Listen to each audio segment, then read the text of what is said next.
Hello everyone, I am Dan Stapleton, I'm Brendan Graber. and this is the ending of Batman Arkham Knight, so spoilers, don't watch it. Stop it! If you haven't beaten it already or don't intend to beat it. Let's take a moment to laugh at the like no recording of video for this. Haha, we did it anyway. In your face, PS4. Yep. So here, this is the full Nightfall ending. This is not just the complete a few of the side quests. This is 100% ending. Yeah, there's two of them. One's when you do at least 7 of the side quests, and then this is when you do all 14 of Gotham's Most Wanted. And then the 100% one, he says goodbye to Jim Gordon, unlike the incomplete one. And also, when he leaves, the GCPD can finally tap in the streets, Right. Which they weren't able to do earlier because you didn't do all your side quests. They are useless. Yeah. All those Riddler trophies, though. Quite a struggle. Yeah, you got all the trophies. I didn't quite get all of them, but yeah. Also, the bat signal explodes. Yep. Kind of foretelling, but also weird. Did he just like break it as he flew off? Probably set one of his many bombs. His many different bombs. But yeah, this is a very interesting. I think it's a bit open-ended of an ending, but I think you have a very set opinion. I think it's pretty clear what's going on. And we'll get to that in a moment. But yeah, here he's you've activated the Nightfall protocol. Everyone knows who Bruce Wayne is. Bruce Wayne is Batman. Mm-hmm. All the reporters are ready to hound you. Yeah, Vicky Vale, presumably, she slept with Bruce Wayne at some point. She thinks she would be much more surprised about this. But, she didn't wander into the closet and find the Batcave by accident. Also, he is just done with subtlety. I'm going to park the Batwing on the front lawn with the Batmobile. Yep. So here's what's weird about the ending for me. Mm-hmm. It's like, okay, so Batman is he's done being Batman is the idea, right? Mm-hmm. So and here I've got to. It's the only way to protect them. Right. So he's got to protect the people around him, because otherwise, people will all the villains will come after Bruce Wayne's friends and allies. So let's pause for a second here. So he just blew up Wayne Manor, and I guess let's get the glory shot. There you go. Boosh. So what's completely implausible about this is okay, let's say for a moment that he wanted to kill himself. He was actually going to kill himself to protect those around him.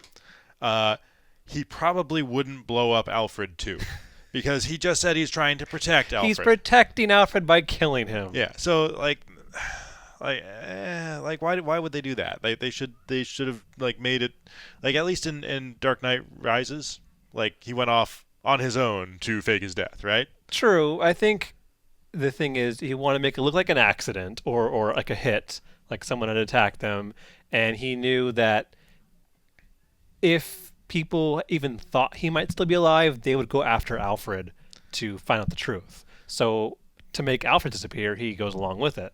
Right, but from our perspective, we are given nothing to suggest that he's actually somebody actually killed him. It's this is something that we deliberately initiated the Nightfall Protocol. This is all part of his plan.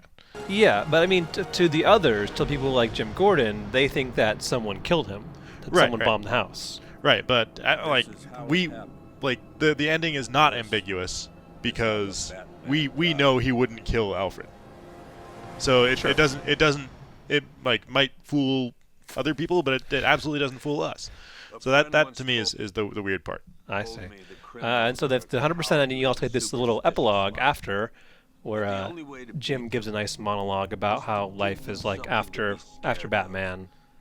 He gives a line about the criminals are cowardly and superstitious lots. Yep, which is from the original Batman origin story way back in the 40s. It's a nice nod there. And then we see here, don't forget the ring from Tim Drake. Yeah, you get kind of like a happily ever after ending here, where Robin and Oracle are getting married, and we'll see in a moment that Jim Gordon is the new mayor of Gotham City. Looking nice too. Yep. Looking pretty dapper. So it's after Batman did his thing, cleared the streets, everybody's cool. They don't really say how much time has passed, but it seems like in a very short amount of time, I'm assuming. Well, that's got to be a little bit of time because months maybe. You got to pop the question. Weddings don't plan themselves. That's true. That is very true. Unless they already had a plan.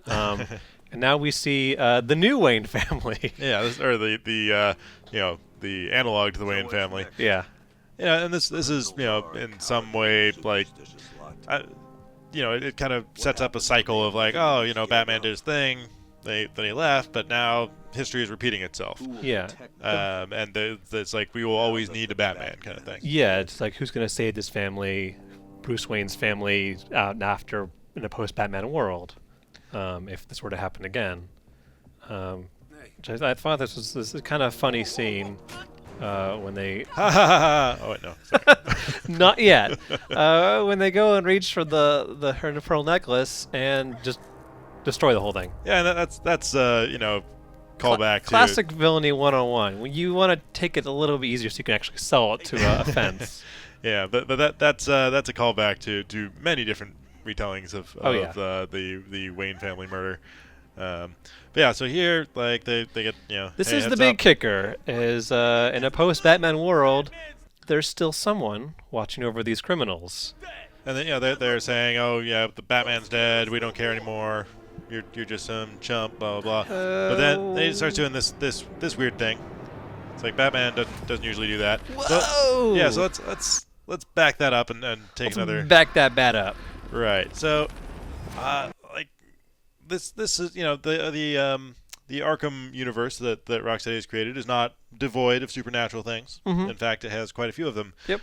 So, like, that could be kind of anything. Yeah, there's a lot of good theories already out there, but some people happen to think there's just one answer. Well, I think there may be a couple answers. Yeah, I mean, there are many possible things. I mean, again, because the supernatural element is not off the table. Yeah. It could be the ghost of Batman, but Batman's angry ghost. yeah, I mean, for me, it's fairly clear what's happening here is that this is Batman back in action, and this vision is kind of just a terrified. We're seeing through the eyes of the criminals here. They are terrified of the idea that Batman is dead, yet here is Batman again. Mm-hmm. So you think this is Bruce Wayne? Yeah, I think we are not given any reason to really think it's not, other than this is way over the top and just kind of a crazy vision of a demonic Batman.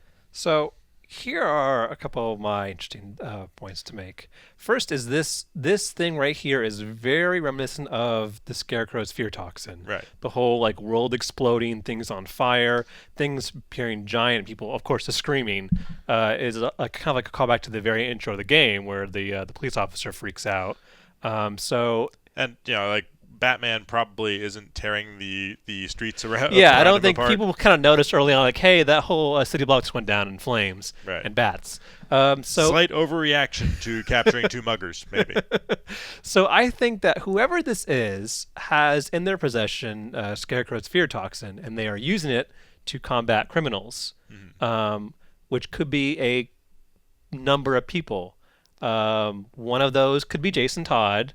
However unlikely, there's a chance that maybe he's decided to take up the mantle after being Red Hood. He is a vigilante now with the ending of the post-Arkham Knight. He has now kind of come to terms a little bit with Batman, but I don't think that he would become the new Batman. I think he would prefer to be his Red Hood self. So it's a nice theory, but I don't think that's the one. There is a story arc where a bunch of people, including Jason Todd, compete for to take up the mantle of Batman. Yeah, which brings me to my next suspect is Dick Grayson.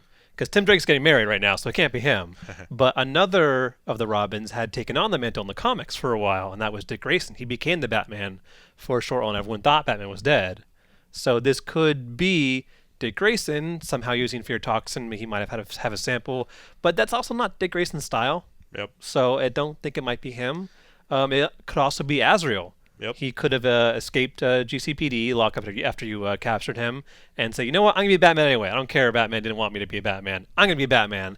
And this is his brand of justice because he's a little more psychotic and crazy than all the other people who want to be Batman. And of course, Bruce Wayne is also a very likely suspect that he would have access to Scarecrow's toxin after defeating him and taking the vials into custody. So this could be, I think, is a very likely because he could be using fear toxin as a way around showing himself.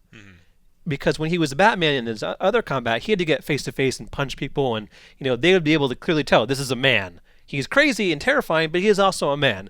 Way in this, you're seeing by using the fear toxin, he's become a myth, a supernatural being that you can't say, "Oh, I think that's Bruce Wayne." Yeah, I mean the whole thing is that he created the Batman persona to be something more than a man. He was a symbol, and as soon as that was associated with a man, it's like, oh, he's just a man. But then you kill the man, and now all that's left is the symbol. So it's kind of a rebooting of Batman in that way. Yeah, and of course it could be an entirely new character we have no idea about, and who knows, might be in the DLC, because they did say that there will be some story missions in DLC that would take place after Arkham Knight, I think. Yep. So we may see who this is and how they play. I would actually look forward to it. Magic Batman. With magic bat powers. Yeah, I don't know. Like it's kind of like they make it fairly obvious to us that Bruce Wayne is not dead. Bruce Wayne is doing something. So, he's either doing this or will react to someone impersonating Batman. The question is if he is. He's still alive, but if he can't become the Batman again because people just say, oh, you're Bruce Wayne, we already know who you are, what does he do? Does he become this? Does he do something else? Let us know in the comments what you think and who you think it might be, because I'm interested to see all of everyone's theories. Yeah, I think it's probably the devil. And of course, for all things Batman Arkham, spoilers and more, you're in the right place at IGN.